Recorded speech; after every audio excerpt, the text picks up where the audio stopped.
down in my purse. Really? Then pay your way. You didn't really choose well. And your homeboy's way. If you could buy and sell your man in a minute, baby. Hello, knockouts. Tonya TKO here. And as you know, I'm a self-love specialist on TonyaTKO.com. I help you learn how to love yourself and each other. On this channel, we use viral video topics as teachable moments for dating, relationships, both platonic and romantic in our own lives, as well as examples for what self-abusing through relationships look like. So today we're going to be talking about Nicki Minaj and this situation with her and Kenneth Petty and how she cursed out the people. One of the recent videos that I did, we talked about that young lady who was a battered woman and how my perspective has completely shifted on attempting to help people that do not want to be helped. So I'm going to play this for you all, and I'm going to be playing a clip from Chrissie's video.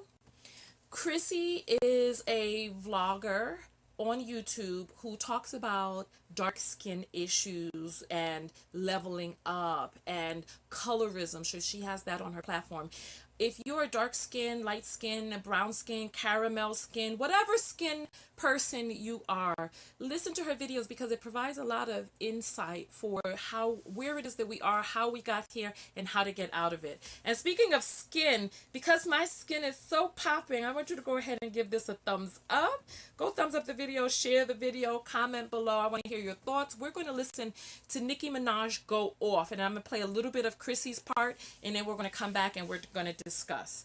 Okay, let's go. Let me just address something. When people say things like about who I'm with, about, oh my God, you lowered your standards and you should have been this and this and that, it's so sad to me that you hoes are so readily and available to sell your pussies to the highest fucking bidder, that when people find real love, and when a person is with a nigga that loved or liked them before they had a dime in their fucking pocket, how do y'all not understand that? How do y'all not understand happiness versus clout? Y'all be wanting bitches to be with niggas just to post some fake ass relationship goals on IG so y'all could fake believe in some fake shit that they fake don't even stand for. Fake ass cheating and beating in abusive relationships. That's what y'all want? That's what y'all bitches want? I'd rather be with a nigga that I really know is about that motherfucking life and ain't about to play with none of you fucking niggas or bitches. Can't. And that loved me before I had anything, before I had a dime to my name, before my name was Nicki. Oh, so Nika. how fucking dare you? Oh, God. Talk about lowering standards, excuse me? These bitches is lowering their standards being with a nigga for a fucking check and talking about and acting like this nigga ain't fucking playing the shit out of them behind closed fucking doors. I want you hoes to wake up. But it's the truth. It's like, how fucking dare you? You know what? Money cannot buy me happiness and good sex, too. Money can't, and a lot of, I ain't gonna say no names, but a lot of these people that y'all want me to be with, be fake on the low gay, be abusive, mentally and physically and verbally. I agree. I agree. You And don't here have come to clap Wendy. with me. You don't have to clap with me. But this woman has amassed a fortune, and she's very famous.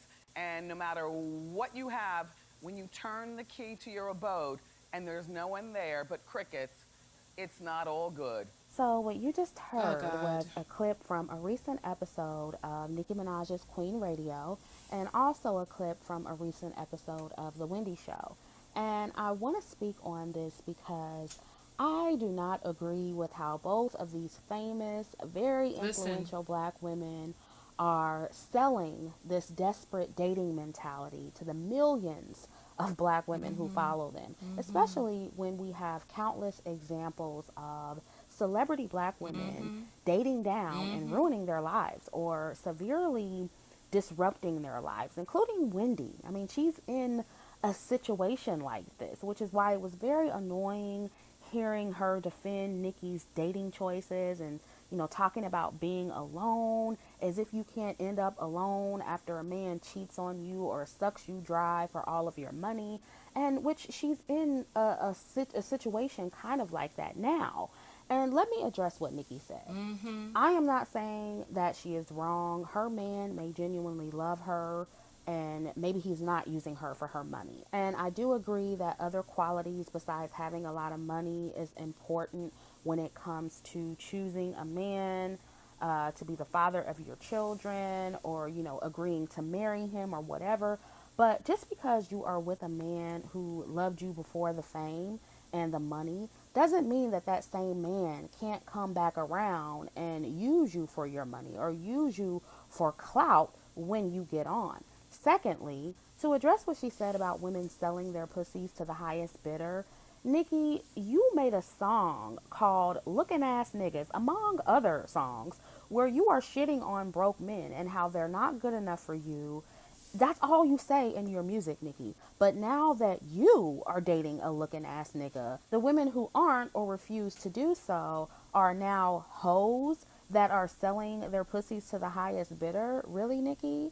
And I know that rappers, both male and female, Okay. lie in their music about shit that they're not doing in real life. Okay, I so listen, understand that's just her video goes on for 15 minutes, and every single part of that video just has so many gems, so much juicy, just hearty gems inside of it that I want you to go listen to that video. I'll put the link below. So thank you, Chrissie. Good looking out for providing wonderful content and for speaking your mind. It's through people like you that inspire me to continue to speak my mind more forthrightly, and I'm going to be speaking more clearly going forward about my thoughts about things, because I don't have the time to waste with people who are of a certain mentality where they are lost anyway.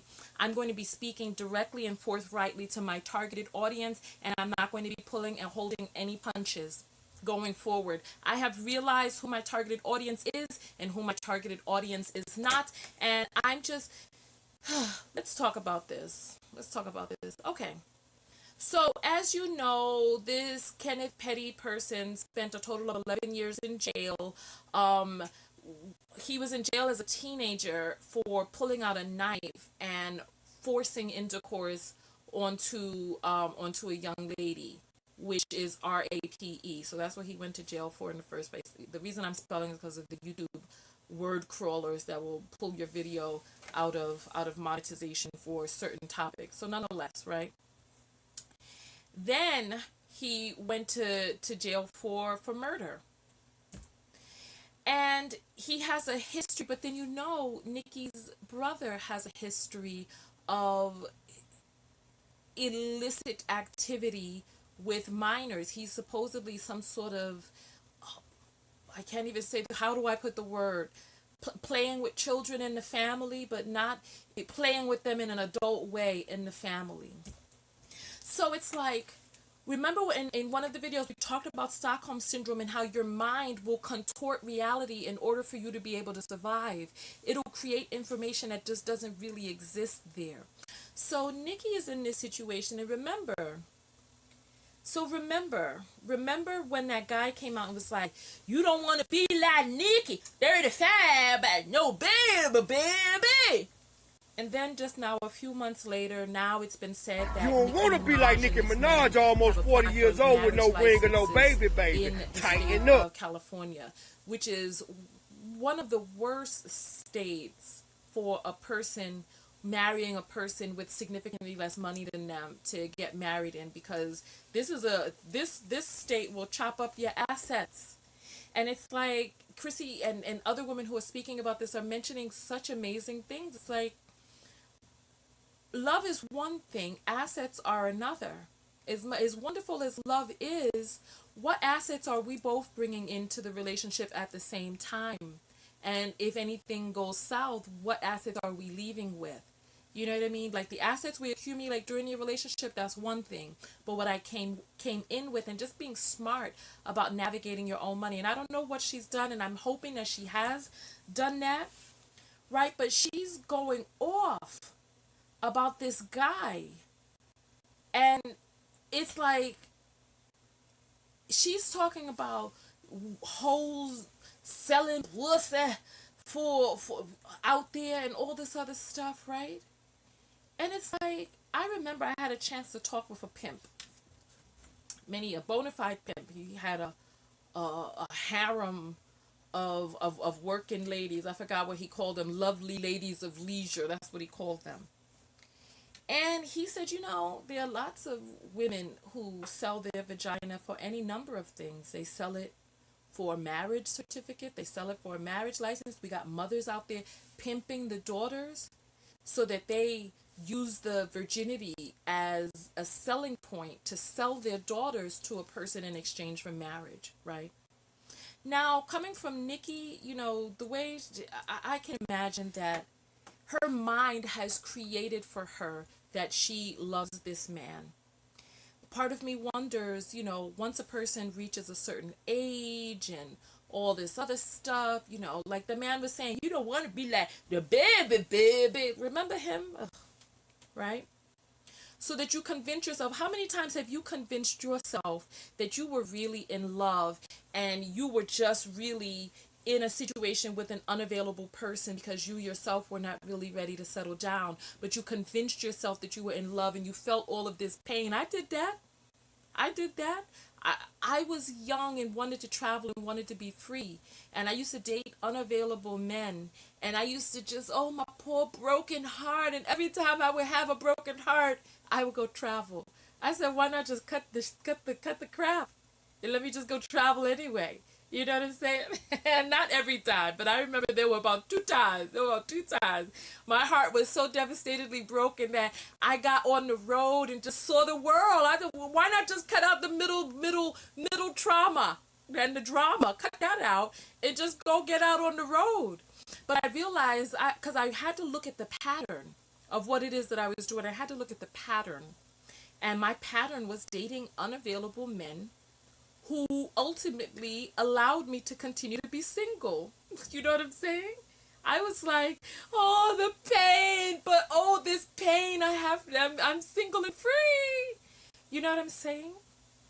And so here she is with this guy. She's 35. She wants to get married and all this other stuff. And I'm going to say this as a caveat, right?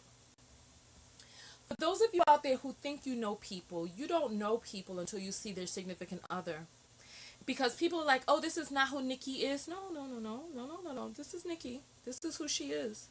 She's telling you a story of who it is that she is. She's telling you a story of the broken parts on the inside that need fathering, that need mothering, that need love, the unlovable parts that she feels that she is. And so she's talking about, oh, how he loved her before the money. Okay. When he has gone on the record, oh no. He hasn't gone on the record.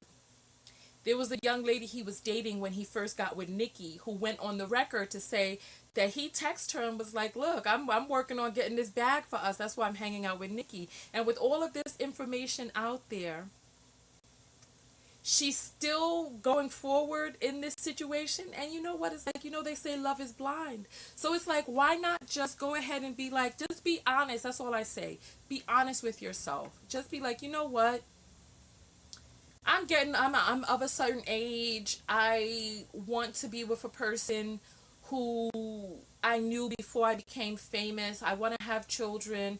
I think that this person, we had a good relationship. I think they're going to be down for me, and I would rather have children or get married now. I don't want to get older and have high risk pregnancy or whatnot. So I'm going to take a gamble on this situation. I'd rather just be honest with yourself. Be honest. I hated myself so much. I didn't want to commit SUIC, I didn't want to commit that. So I found a person who would beat me to a pulp because I despised myself so much that I didn't have to self-harm. I could self-abuse through this relationship. Be honest with yourself. What is Nicki's truth in relation to this? I don't know. But when it comes to dating men who have less money than you,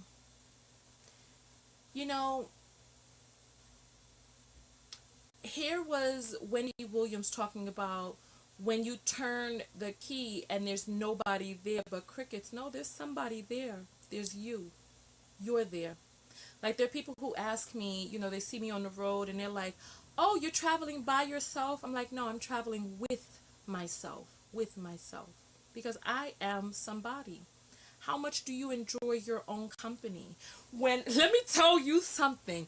When I turn the key to the door of my RV and I enter, it's like I come into the womb. It's like a cocoon where I feel it's my respite from the world. I feel at home, and I enjoy my company. I dance with myself, I cook with myself, I compliment myself, I enjoy myself, I take care of myself, I self-love through myself. I enjoy, and you know what, and it's like that also has a down part, because when you really, really, really, truly enjoy your company, maybe a little too much, sometimes you opt to stay with yourself rather than with other people. So don't go to extremes. Don't be like me. Continue to commingle. But it's like not everyone feels this dearth on the inside. And if you do feel a dearth and an emptiness on the inside, I implore you to work on those things inside of yourself so that you can come into a relationship as a cup that is filled, not a cup that's half empty. This is my book. The book of affirmations, self-love. I talk about this in all of my videos now because it's so important, because I've seen how this book has changed people's lives. I see how it changes and continues to change my life in terms of leveling up, making more money, having the confidence to be able to ask for more money, to demand money, and to let that money come in without self-sabotaging and getting rid of the money. This book even changes my life. This is my book. My book is written in. I write in my own book. I write in it, and I still have a ways to go. As you see, there's still some pages that are not all filled out because I let the universe guide me to the right pages. And even though it's a thin book, there are a lot of passages in here and a lot of different ways to write. I've been writing in this book for 3 months, and I still haven't finished filling out the whole thing yet, because it takes food for thought. It takes getting into that space. It takes rewriting that subconscious programming. You have to do the work on that. So this book is my secret key right there on how I navigate through this world, on how I level up on the inside, on how I love myself enough to let abundance rain down on me in so many different ways. And I'm sure you all have noticed that since I've been doing the book, I've been slimming up, skin is glowing, I'm looking younger.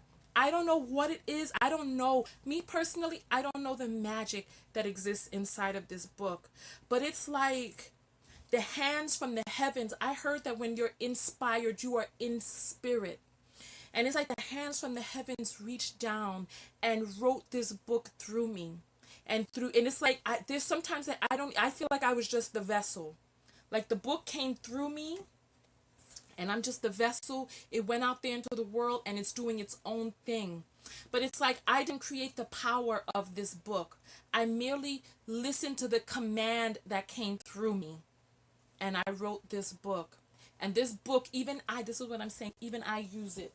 And when I scroll through it, it's like sometimes it brings me to tears because it's the right page that I need at just the right time.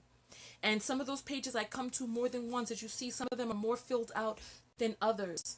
And it's at the right time to be able to get me to where it is that I need to be. You want to talk about leveling up. It's the stuff that happens on the inside that lets you know what it is that you're worth, what it is that you will stand for, and what it is that you won't stand for. So Nicki is telling us her story of who it is that she is, what it is that she feels that she's worth. She's a multimillionaire. She's a multimillionaire who traverses through many different circles. You think that's the only man who was interested in her, but there's a part of her that is still launched back there in Queens. You hear her? Get out of here! You act like a nigga this, nigga that, a nigga who was there for you before you had money. So it's like, so her value system is judging a man by who she was when she used to call herself Onika before she was Nicki Minaj, because there's a disconnect that's happening with probably the people who are coming to her now. Because listen, even me with a little bit of notoriety and a little bit of fame that I have, I still have people who want to be hangers on, who want to come and just glean a little bit of the shine. They just want the shine to shine on them a little bit. So look, I get it. However, We have to reach into the heart of a person and reach into our spirit and know who's aligned with us. Know who's aligned with us. And perhaps maybe this is who she is.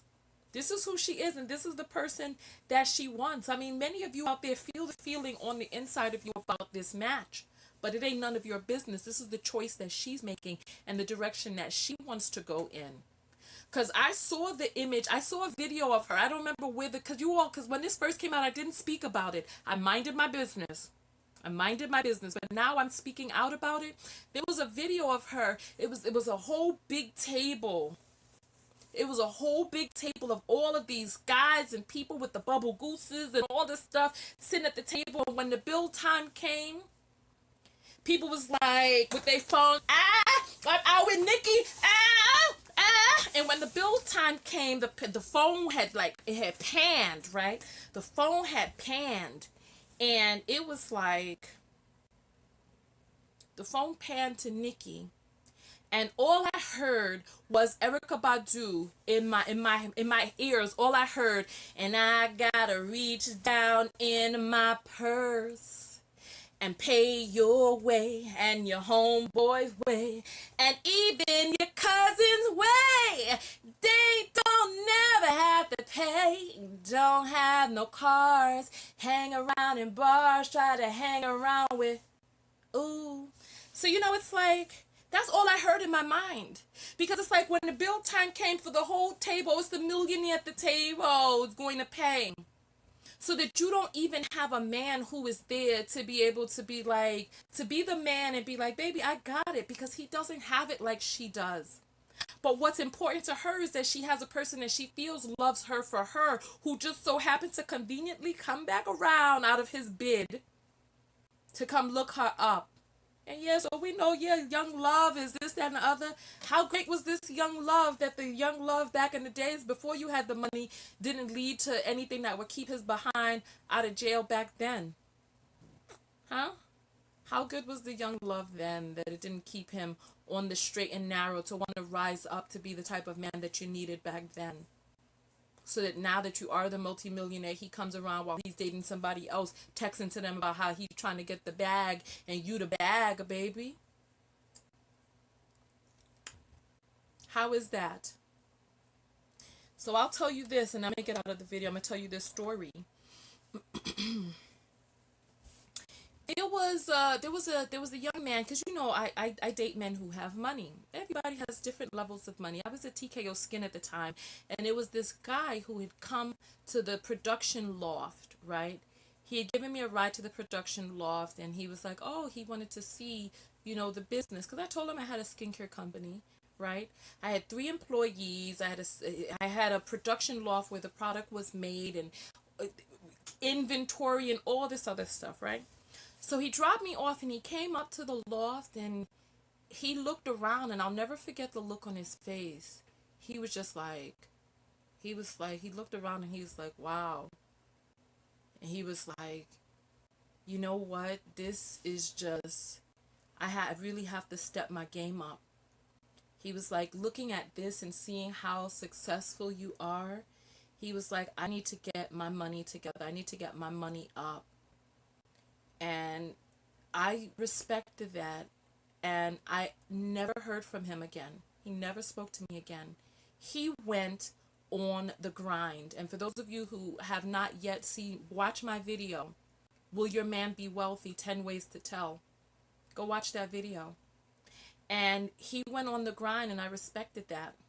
And so, it's like there are far too many of us women out there who will hop behind him, like the flower hopping behind the bee. And you don't see flowers are still for a reason. And it's the bee who goes around for a reason. So we're out there like flowers, uprooting ourselves from our feminine, hopping behind and being like, no, it's okay, baby. You don't have to have money. Come back, boom, boom, boom, come back, boom, boom.